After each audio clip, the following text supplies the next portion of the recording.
I invested in a farm in Burkina Faso, but I live all the way in Kuala Lumpur, Malaysia. So how do I manage the farm from afar? If you are thinking about investing in your home country in Africa, you have most likely thought about this question a lot. In this video, I tell you how I do it, so watch on. Welcome to my channel. I am grateful you are here. If you are new to this channel, this is a place where I share my experience of investing in my home country of Burkina Faso while I live and work abroad. I do it to get a higher return on my savings, and I do it to create jobs for the youth in my country. Despite the difficulties and the rest, I strongly believe that us in the diaspora have an important role to play in the economic development of our country. So I hope you find my experience useful and that it inspires you to do the same.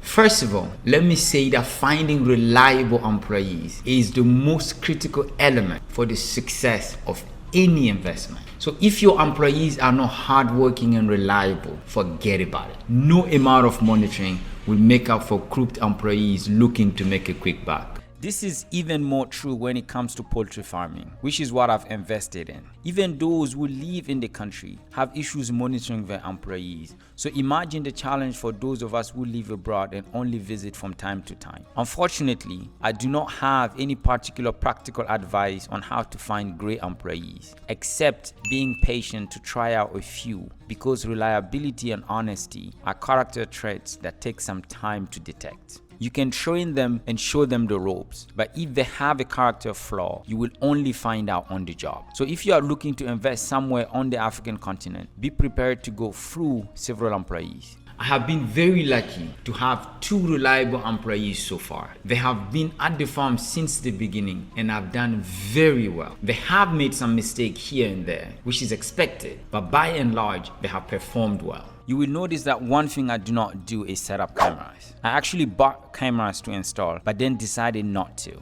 That is because I wanted to operate from a point of trust to begin with. Then if the employees lose my trust, maybe I'll consider camera. But so far, there has been no trust issues. Here's my approach to managing the farm from abroad. When I hired my employees, I had them trained by a technician in animal farming. It is the same technician we use to supervise and monitor the performance at the farm from time to time to make sure everything is going well. Then, I did my own extensive research online and educated myself about poultry farming. I learned the basics about the feed composition, the quantity consumed by each bird, the vaccination schedule, etc. When we started operation, we did a terrible job with data collection, but with time we made some adjustment, and now the first step in my monitoring system is data collection. With the help of the technician, I wrote a couple of documents that the employees fill out daily or weekly to collect the key data pertaining to their daily and weekly activities.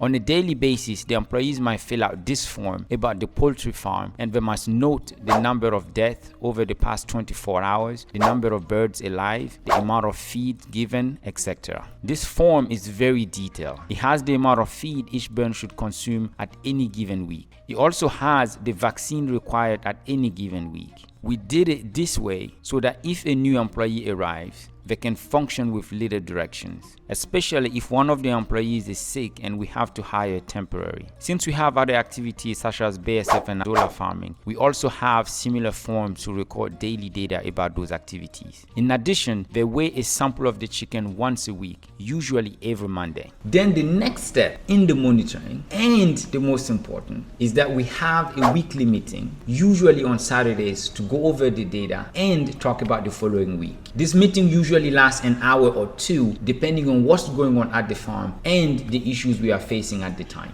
The weekly meetings are important because they give an opportunity to address any issue and talk about future plans. And throughout the week, the employees share pictures, videos, and voice note update us on what is going on at the farm through WhatsApp. So I am able to focus on my job and not worry too much about the farm, but still have an eye on it with those daily pictures and videos. Finally, another thing I've done is to hire a different technician to go to the farm for a random visit and send me a summary of what he has observed. I have only done this once, but I plan to do it again in the future, especially if I suspect that something is off. So in a nutshell, this is how I have managed to keep an eye on the farm from afar. First, I educated myself about chicken farming and about the other activities. This has allowed me to give clear instructions, question things along the way, and the employees know that I'm not clueless. Second, I'll put in place a mechanism to collect useful data. It is important to stress this because not every data you collect is useful, so focus on the essential. Third, we have a weekly meeting to discuss recent developments, troubleshoot issues, and plan for future activities. Fourth, the employees share pictures, videos, and voice notes daily through WhatsApp. I rarely respond to these except to encourage them or when there is clearly an issue. Lastly, I send a trained technician for random visits. I've only done this once, but I will do it again in the future. These are all great, but here's the thing. If the employees decide to steal from you, I'm sure they will find a way. So my advice is to trust them, but to verify. And make it clear to them that the verification is not a lack of trust. And be approachable so that when they have financial issues, they will feel more comfortable telling you and asking for help than stealing from the business. Teach them personal finance. I taught my employees the tenets of personal finance. I opened bank accounts for them and deposited some money in the account for them to use for emergencies. And so far, we have had no major issues, and I'm very grateful for that. And again, I invested in poultry farming, so the approach will be different for other types of investment, but overall, I think they will be similar. Certain types of business are easier to monitor than others, so you will have to figure out what approach works for your investment, your availability, etc. But whatever you invest in, you must be involved. You must put in some time.